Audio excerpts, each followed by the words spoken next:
नमस्कार दोस्तों, एक बार फिर से आप लोग का बहुत बहुत स्वागत है हमारे ऑफिशियल यूट्यूब चैनल अविशन एसएससी बैंक एग्जाम्स पे। मैं हूँ आप लोग के साथ उर्वशी सिंघी और आज का जो हमारा टॉपिक ऑफ डिस्कशन दोस्तों रहने वाला है वो रहने वाला है top 10 current affairs based on 13 May 2022।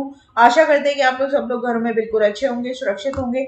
Session को स्टार्ट करने से पहले दोस्तों मेरी आप लोगों से एक छोटी सी रिक्वेस्ट रहेगी कि जो भी हमारे चैनल पर नया जुड़ा है या फिर वीडियोस को पहली बार देख रहा है, make sure that you hit the subscribe button. Also, don't forget to press the bell icon. Also, share this video with your friends as well. सिर्फ इतना ही नहीं दोस्तों, अगर आप लोग चाहते हैं कि सेशंस की पीडीएफ आप लोग को मिल जाए तो डिस्क्रिप्शन में जाकर लिंक की हेल्प से सेशन की पीडीएफ को भी आप लोग अवेल कर सकते हो। और साथ ही साथ आप लोग हमारा official Telegram channel Avishan institute की ग्रुप को भी जरूर ज्वाइन कीजिए। साथ ही साथ दोस्तों आप लोग हमारा ऑफिशियल ऐप भी इंस्टॉल कर सकते हैं जहां पर आपको free video lectures, latest articles, daily quizzes, daily current affairs, free mock test, GK capsule, job notifications and 1000 plus online test avail करवाए जाएंगे। तो इन सब के साथ दोस्तों अपनी प्रिपरेशन को आप और मजबूत बना सकते हैं विजन इंस्टीट्यूट के साथ जुड़कर। तब तक के लिए आप लोग बने रहिए हमारे साथ और देखते रहिए हमारे आने वाले अदर फ्रूटफुल सेशंस को। तो चलिए फिर स्टार्ट करते हैं आज के हमारे सेशन का पहला क्वेश्चन आपके और मेरे साथ हमारी स्क्रीन पर दोस्तों ये रहा। John Lee Ka elected as dash next chief executive, right. तो यहाँ पर आप लोग को बताना है कि जो हस्ती है दोस्तों, इन्हें इलेक्ट किया गया है एज अ चीफ एग्जीक्यूटिव। आपको बताना है किसका, ठीक है। ऑप्शन है आप लोग के सामने, करेक्ट हो जाएगा हांगकांग। तो यहाँ पर दोस्तों he has confirmed as a Hong Kong next chief executive and he will replace Carrie Lam. He will be the first security official to hold the chief executive position of Hong Kong, which witnessed years of political unrest and recent debilitating pandemic controls। तो यहाँ पर दोस्तों काफी problematic situation से यहाँ पर निकला है हांगकांग और यहाँ पर जो अनरेस्ट पॉलिटिकल इश्यूज चल रहे थे अब वहां पर उसे कहीं ना कहीं राहत मिलने के लिए इन्हें बनाया गया है नेक्स्ट चीफ एग्जीक्यूटिव, ठीक है। तो ये बात ध्यान रखिएगा और इन्होंने रिप्लेस इसको किया है तो ये भी बात आप लोग याद रखिएगा, ठीक है। इंटरनेशनल अफेयर्स आपके एग्जाम के लिए इंपॉर्टेंट रहेगा। नेक्स्ट चलते हैं क्वेश्चन नंबर 2 के ऊपर। Who will chair the advisory committee of environmental social governance ESG related matters in the securities market and constituted by SEBI.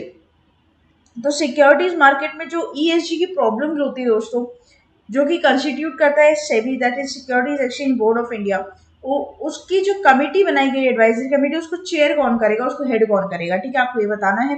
Correct हो जाएगा नवनीत मुनोत, ठीक है। तो यहाँ पर securities exchange board of India has constituted a committee for advising on environmental social and governance related matters in the securities market. The committee will be chaired by Navneet Munot, the chief executive officer of HDFC Mutual Funds। अभी जो committee है वो काम क्या करेगी हम ये जानेंगे। तो terms of reference of the committee include enhancement in the business and responsibility and sustainability report, ESG ratings and ESG investing. It will examine evolving disclosures metric relevant to the Indian context and suggest areas for assurance a plan of implementation, right. तो ये भी आप लोग इधर क्या करोगे, ध्यान रखोगे, आपके एग्जाम के लिए यहाँ पर इंपॉर्टेंट रहेगा। तो SEBI formed advisory committee for ESG related matters, right. So this is important और इसको हेड कौन कर रहा है वो बात आपके लिए इंपॉर्टेंट रहेगी। नेक्स्ट चलते हैं क्वेश्चन नंबर 3 के ऊपर। According to the periodic labour force survey, the NSO of the unemployment rate for persons of 15 years and above in urban areas slipped to dash in October December 2021। NSO दोस्तों क्या करता है, ये national statistical office है जो कि basically यहाँ पर हर चीज को यहाँ पर सर्वे करता है, ठीक है। अगर मैं बात करूँ आप लोगों के GDP की भी बात करूँ तो सर्वे इसी तरीके से किए जाते हैं, इसी के थ्रू किए जाते हैं। अनएम्प्लॉयमेंट एम्प्लॉयमेंट का सर्वे भी और नेशनल इनकम का सर्वे भी यही करता है, ठीक है। तो यहाँ पर जो अनएम्प्लॉयमेंट रेट है, ठीक है, अर्बन एरियाज में जो पर्सन अबव 15 ईयर्स की बात यहाँ पर की गई है, person of 15 years and above, तो यहाँ पर कितने परसेंट यहाँ पर स्लिप किया है बात आपको बतानी है। करेक्ट हो जाएगा 8.7%, राइट। तो यहाँ पर NSO survey unemployment rate in India at 8.7% इन अक्टूबर दिसंबर 2021, ठीक है। पूरी बात यहाँ पर करेंगे तो हम इन पॉइंट्स को यहाँ पर गौर करेंगे दोस्तों। Among males the unemployment rate in urban areas also dipped to 8.3% and compared to 9.5% a year ago, 9.3% in July-September 2021. The data also showed the joblessness and unemployment rate among the females in urban areas are declined to 10.5% from 13.1% in the same period। तो यहाँ पर कहीं ना कहीं एक राहत की खबर है कि पहले जो अनएम्प्लॉयमेंट रेट था वो ज़्यादा था और अब अनएम्प्लॉयमेंट रेट उससे कंपैरेटिवली अच्छा है, ठीक है। Labour force participation rate is CWS currently weekly status in urban areas for the person 15 years of age and above remain unchanged at 47.3% in the October-December quarter 2021. Compared to the same period a year ago, it was 46.9% in the July-September 2021, right? तो ये बात आप लोग ध्यान रखना कि currently weekly status के हिसाब से भी यहाँ पर क्या न्यूज़ है, ये इंपॉर्टेंट है यहाँ पर, ठीक है। Labour force refers to the part of population which supplies और offers supply labor for pursuing economic activities for the production of goods and services, right. तो यहाँ पर जो एग्जाम पॉइंट ऑफ व्यू से ध्यान रखने वाली बात है वो ये है कि 8.7% की यहाँ पे अनएम्प्लॉयमेंट रेट देखने को मिली है अक्टूबर नवंबर 2021 में। एनएसओ का सर्वे है ये, ठीक है, तो ये ध्यान रखिएगा आप लोग। एनएसओ का फुल फॉर्म देखिए। नेक्स्ट चलते हैं। World's largest glass bottom bridge named was opened in, options are there on your screen, correct will be Vietnam. Photo आप यहाँ पर देख पा रहे हैं दोस्तों। तो largest glass bottom bridge was opened in Vietnam and it is also called Vietnam's batch long pedestrian bridge, which is 632 meters long and located in 150 meters above the huge jungle. As per the reports, the Asian country has opened a glass bottom bridge suspended above a lush jungle. It surpasses 526-meter glass bottom bridge in Guangdong in China. Basically इस bridge का जो मतलब है वो एक white dragon के नाम जो वेतान जो आपके वियतनाम है, वियतनामीज है, ठीक है, वाइट ड्रैगन के नाम से इसको डिक्टिफाई करते हैं। अ bridge suspended above the rain forest, पूरे फॉरेस्ट के ऊपर ये ब्रिज बना हुआ है, मतलब घना जंगल, डेंस फॉरेस्ट, आप देख भी पा रहे हो ना फोटो में, आसपास बिल्कुल डेंस फॉरेस्ट है और सबसे लंबा लॉन्गेस्ट वर्ल्ड का ब्रिज बनाया गया है, glass bottom bridge.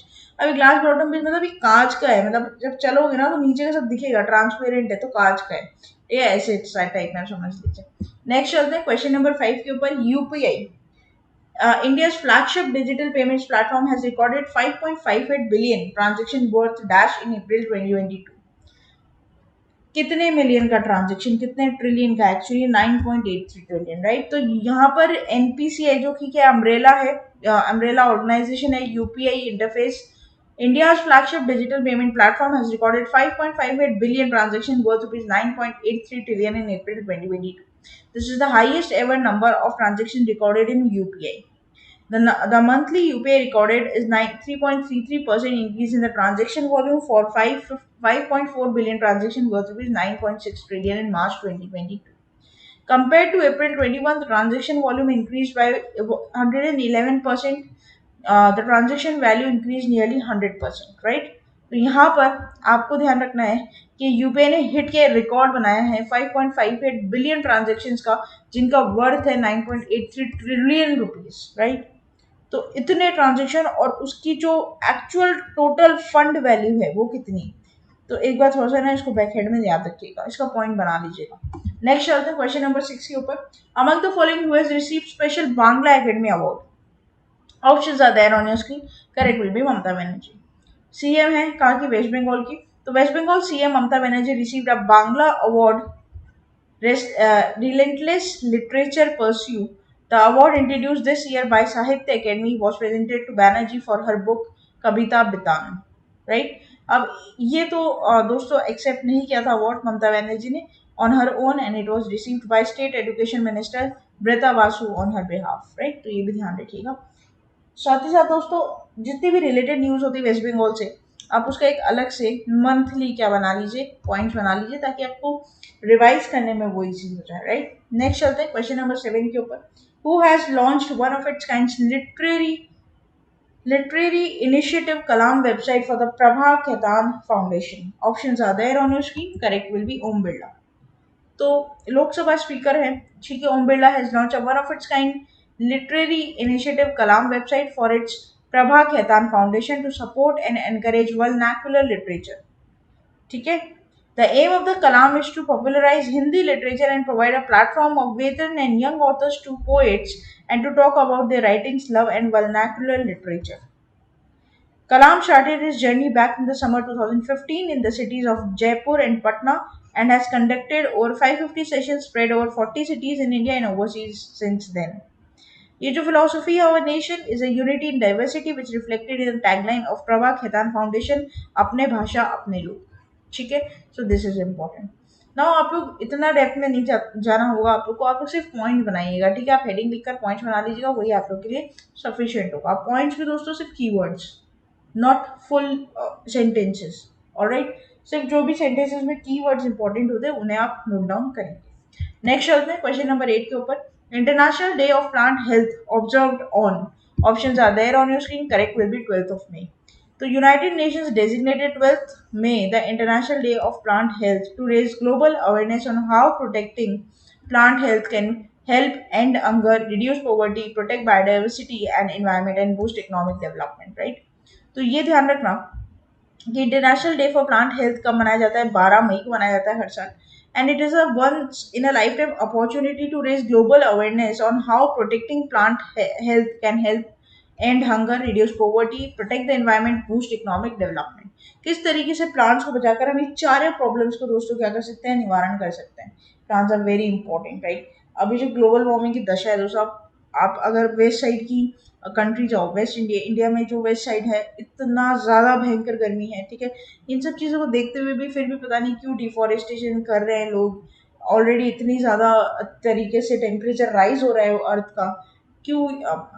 Obviously health for the plant is very important, right? Just to calm down the situation of global warming, very very important to grow plants, right? तो इस बात का ध्यान दीजिएगा। एंड कम से कम मतलब हम लोग अपने एंड से भी अगर कुछ इनिशिएटिव लेते हैं तो कहीं ना कहीं एक बड़ा स्टेप वहां पर देखने को मिलता है आगे फ्यूचर में। नेक्स्ट चलते हैं क्वेश्चन नंबर 9 के ऊपर। International nurses day 2022 observed on, options are there on your screen, correct will be 12th of May। तो यहाँ पर इंटरनेशनल नर्सेज डे मनाया जाता है 12 मई को। ठीक है, and it's a birth anniversary of Florence Nightingale, the English social reformer, statistician and founder of the modern nursing, and she also known as a lady with a lamp. She's a founder of the modern nursing and British social reformer and statistician. Theme ध्यान रखेंगे, nurses a voice to lead, invest in nursing and respect rights to secure global health, right? तो ये आपको ध्यान रखना है। इसका week भी मनाया जाता है दोस्तों मई 6 से लेकर 12 तक। आपको थीम याद रखनी, यहाँ पर थीम दिख गई, आपको थीम याद रखनी, मैंने हमेशा बताया। चलते हैं last question of this session के ऊपर। World's oldest chess grand master Yuri Averbakh has who has recently passed away belongs to which country? Correct option will be Russia. तो यहाँ पर डिमाइस और ऑब्चुनिटी आपकी एग्जाम के लिए इंपॉर्टेंट रहती है। ठीक है, 100 साल की उम्र में इनकी डेथ हुई है। Russian Grandmaster Yuri has among the world's best players of decade, trained world champions and last surviving participant of one of the greatest competition in history and died in Moscow at 100, right? 100 साल की उम्र में इनका देहांत हुआ है दोस्तों। बहुत पुराने जाने माने चेस ग्रैंड मास्टर का नाम है, रशिया से बिलोंग करते हैं, ये बात आपको ध्यान रखना, राइट? यूएसएसआर में चैंपियन रह चुके हैं। तो ये था हमारा पूरा टॉप 10 करंट अफेयर्स का सेशन। आशा करते हैं सेशन आप लोग को अच्छा लगा होगा। अच्छा लगे तो दोस्तों लाइक करना मत भूलिएगा, चैनल को तुरंत ही सब्सक्राइब कर लीजिए, साथ ही साथ बेल आइकन को जरूर प्रेस कर दीजिएगा ताकि जब भी कोई नई वीडियो में डालूं सबसे पहले नोटिफिकेशन आप लोग के पास आ जाए। तब तक के लिए आप लोग बने रहिए हमारे साथ। Thank you so much and have a nice day.